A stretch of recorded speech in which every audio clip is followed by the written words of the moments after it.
Hello friends, स्वागत है आप सभी का एक और नई वीडियो में। जैसा कि मैंने आपसे कहा था कि मैं डबल वीलुकअप के ऊपर एक और वीडियो लाऊंगा जिसमें हम इसके कुछ और एग्जांपल्स को डिस्कस करेंगे। तो दोस्तों, इसी वीडियो में हम डबल वीलुकअप के कुछ और एग्जांपल्स को सीखेंगे। तो ज्यादा टाइम वेस्ट ना करते हुए चलिए आज का वीडियो शुरू करते हैं। दोस्तों, यहाँ पर फर्स्ट क्वेश्चन में मैं इन एम्प्लॉय आईडीज के बेस पर इन एम्प्लॉयज की सैलरी पता करना चाहता हूँ, लेकिन ये लास्ट वीडियो से थोड़ा डिफरेंट है। लास्ट वीडियो में मैंने जो टेबल्स थी वो सेम ही शीट पर ली थी, लेकिन इसमें जो टेबल्स है जिनके बेस पर हमें सैलरी पता करनी है वो डिफरेंट शीट्स में है। यहाँ पर ये जो टेबल 1 नेम से शीट है, इसमें टेबल 1 है, इसके अंदर आप एम्प्लॉय आईडी और उनके नेम देख सकते हैं। इसी तरह से यहाँ पर ये जो टेबल 2 नेम से शीट है, इसमें टेबल 2 है, इसमें आप नेम और उनकी सैलरी देख सकते हैं। यहाँ पर ये जो टेबल 3 है, इसको हम सेकंड क्वेश्चन में यूज करेंगे। दोस्तों, अगर आप यहाँ पर टेबल 1 एंड टेबल 2 को देखें तो ये बिल्कुल प्रीवियस वीडियोस वाली ही टेबल्स हैं, बस इनमें मैंने कुछ एक्स्ट्रा कॉलम्स को डिलीट कर दिया है और सिर्फ काम के कॉलम्स को ही रखा है। अगर आप इन दोनों ही टेबल्स को देखें तो इन दोनों ही टेबल्स में ये जो नेम वाला कॉलम है ना, ये कॉमन है और इसी की हेल्प से हम एम्प्लॉय आईडी के बेस पर सेकंड टेबल से सैलरी पता कर सकते हैं। तो चलिए हम मेन शीट में जाते हैं और इस क्वेश्चन को सॉल्व करते हैं। तो मैं यहाँ पर टाइप करता हूँ equals to VLOOKUP bracket lookup value में इसी एम्प्लॉय आईडी को सिलेक्ट कीजिए, कॉमा।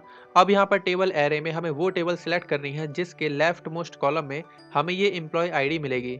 अब ये एम्प्लॉय आईडी हमें टेबल 1 में मिलेगी, तो मैं टेबल 1 में जाता हूँ और इस पूरी टेबल को इस तरह से सिलेक्ट करता हूँ। अब मैं इस रेंज को F4 की से फिक्स कर देता हूँ ताकि अगर मैं इस फॉर्मूले को नीचे तक ड्रैग करूँ तो ये रेंज चेंज ना हो। अब मैं यहाँ पर कॉमा लगाता हूँ और हमें एम्प्लॉय आईडी के बेस पर क्या चाहिए, हमें इस टेबल से नेम चाहिए। तो मैं यहाँ पर नेम के लिए 2 लिखता हूँ क्योंकि नेम सेकंड कॉलम में है और मैं यहाँ पर कॉमा लगाकर एग्जैक्ट मैच के लिए 0 टाइप करता हूँ, ब्रैकेट क्लोज और एंटर। तो आप देख सकते हैं कि हमें यहाँ पर एम्प्लॉय आईडी के बेस पर इसका नेम पता लग चुका है। लेकिन दोस्तों, हमें यहाँ पर नेम चाहिए या फिर सैलरी चाहिए? हमें सैलरी चाहिए ना, तो इसके लिए हम यहाँ पर नेस्टेड वीलुकअप या फिर आप कह सकते हैं कि हम डबल वीलुकअप का यूज करेंगे। यहाँ पर हम बस इसी वीलुकअप के बाहर एक और वीलुकअप लगा देंगे। तो आप देख सकते हैं कि इस बाहर वाले वीलुकअप के लिए ये अंदर वाला पूरा का पूरा वीलुकअप लुकअप वैल्यू बन चुका है, मतलब कि ये एक इनपुट है। अगर आप इसे इवेलुएट करेंगे तो यहाँ पर आपको एम्प्लॉय आईडी के बेस पर नेम ही मिलेगा। अब आप इस नेम के बेस पर सेकेंड टेबल से सैलरी पता कर ही सकते हैं। अब मैं यहाँ पर इस अंदर वाले वीलुकअप के लास्ट में कॉमा लगाता हूँ। तो आप देख सकते हैं कि इस बाहर वाले वीलुकअप के लिए टेबल एरे आर्गुमेंट एक्टिव हो चुका है। अब यहाँ पर टेबल एरे में आपको वो टेबल सिलेक्ट करनी है जिसके लेफ्ट मोस्ट कॉलम में आपको वो नेम मिलेगा, जो नेम आपको इस अंदर वाले वीलुकअप से आउटपुट में मिलेगा। इसीलिए मैं यहाँ पर इस टेबल एरे आर्गुमेंट में इस सेकंड वाली टेबल को सिलेक्ट करता हूँ इस तरह से, और इसको मैं F4 की से फिक्स कर देता हूँ ताकि ये चेंज ना हो। अब मैं यहाँ पर कॉमा लगाता हूँ और आप देख सकते हैं कि ये जो सैलरी है ये इस टेबल में सेकंड कॉलम में है। तो मैं कॉलम इंडेक्स नंबर में 2 लिखता हूँ, कॉमा और एग्जैक्ट मैच के लिए 0, ब्रैकेट क्लोज और एंटर।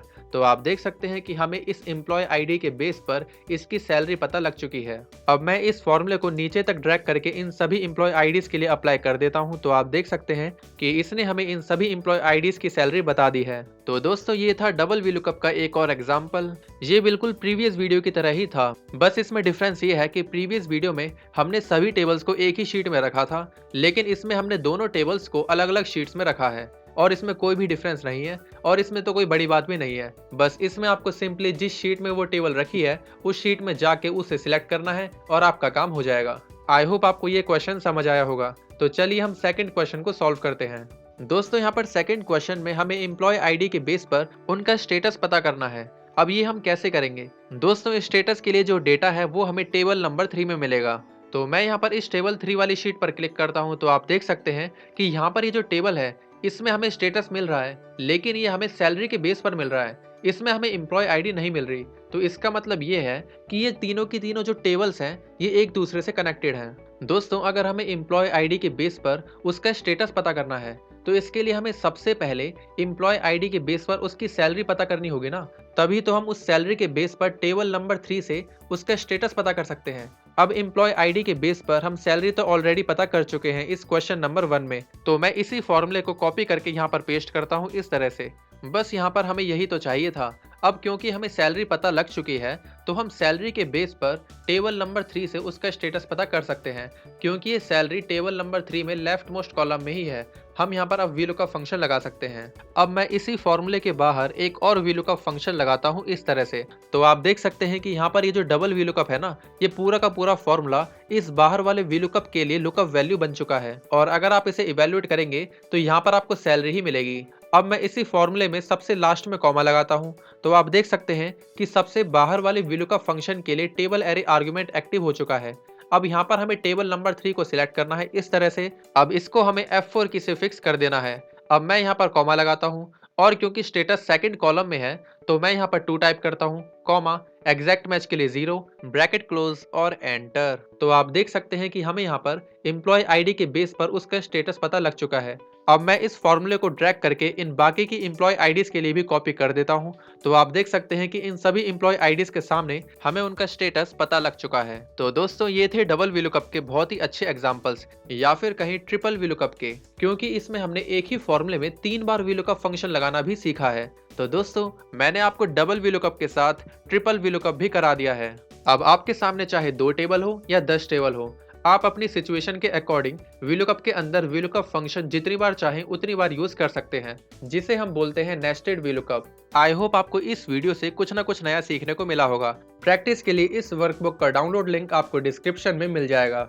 अगर आपका इस वीडियो से रिलेटेड कोई भी डाउट है तो उसे कमेंट सेक्शन में मेंशन कीजिए, मैं आपके डाउट को जरूर क्लियर करूंगा।